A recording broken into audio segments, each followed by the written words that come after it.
Hello everyone, আমি সুমিত্রা সরকার। আশা করি তোমরা কম বেশি সবাই জেনে গেছো আমি একজন মেকআপ আর্টিস্ট।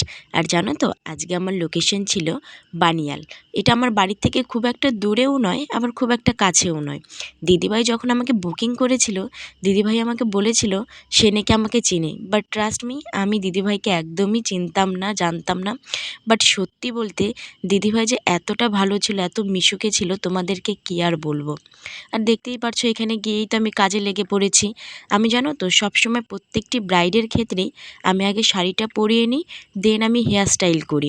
আমার কাছে এটা খুব ভালো মনে হয় যে শাড়িটা এবং হেয়ার স্টাইলটা করে নিলে কাজটা বোধহয় অনেকটা বেশি তাড়াতাড়ি বা ইজি হয়ে যায়। এবং দেখো এখানে তো ওর হেয়ার স্টাইল এবং শাড়ি পরানো ডান, এবার শুধু ছিল মেকআপ করার পালা।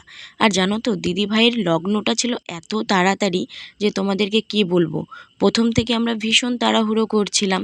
আর দেখো দিদিভাই না একদমই ক্যামেরার সামনে কথা বলতে পারে না। আমাকে বলেছিল বুনু তুমি তোমার মতো করে করো। আর এখানে দেখো আমি সম্পূর্ণটা আমি আমার মতো করে করেছি। তোমরা কিন্তু অবশ্যই জানিও দিদিভাইকে কেমন লাগছে দেখতে। ওইখানকার সব মানুষ তো বলছিল ভীষণ সুন্দর হয়েছে, খুবই ভালো হয়েছে।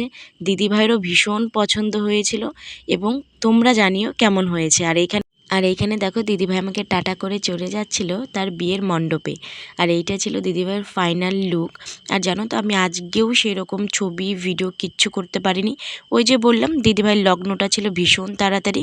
তবে তোমরা জানিও কেমন হয়েছে।